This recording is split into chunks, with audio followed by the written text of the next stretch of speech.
Pemirsa, pembacokan di kawasan Salemba, Jakarta Pusat sempat mencuri perhatian warga ibu kota. Belakangan terungkap, pelaku rupanya bukan orang asing bagi korban. Ia adalah bekas teman kantor. Tapi mengapa pelaku gelap mata menganiaya korban hingga memerlukan 10 jahitan? Berikut ulasan selengkapnya.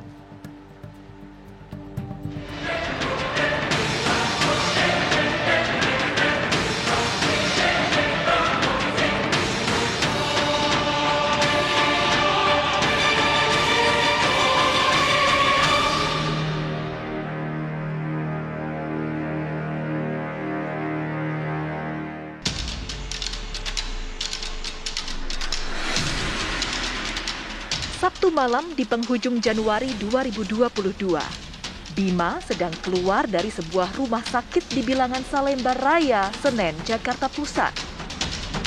Tak disangka, ia tiba-tiba dibacok orang tak dikenal. 3 hari berselang, kedua pelaku diringkus polisi. Mereka berinisial AO, 24 tahun, dan RI, 34 tahun. AO ditangkap di Klender, sedangkan RI diciduk di Bekasi.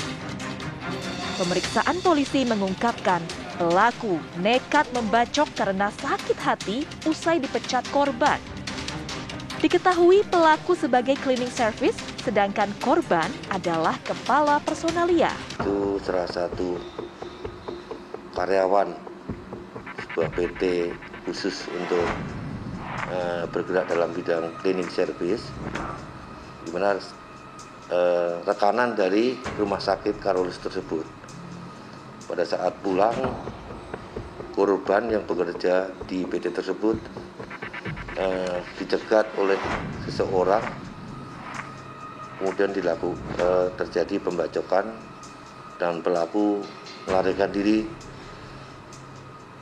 dengan sepeda motor bersama salah satu temannya yang menunggu di luar.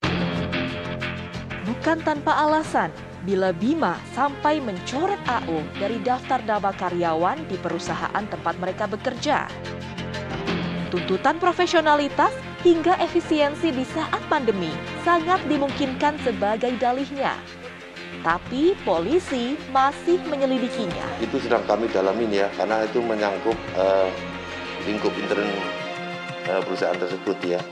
Korban mengakui bahwa dia selaku HRD telah mengurangi karyawannya ya, yang bergerak dalam bidang cleaning service karena mungkin bekerja kurang bagus. Pengakuan pelaku sudah 10 tahun bekerja di cleaning service di tempat perusahaan tersebut ya. Di perusahaan tersebut sebuah PT yang bergerak rekanan dari rumah sakit Karolus.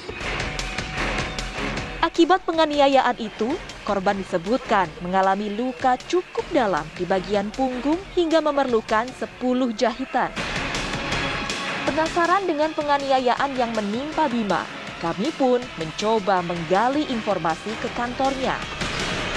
Kantor tersebut berlokasi di daerah Penjaringan, Kota Jakarta Utara. Namun pihak perusahaan enggan memberikan keterangan. Kabar beredar, RI, si pengemudi motor saat AO beraksi, disebut-sebut juga dikeluarkan dari perusahaan yang sama dengan AO. Yang pertama yang membacok itu habis dikeluarkan.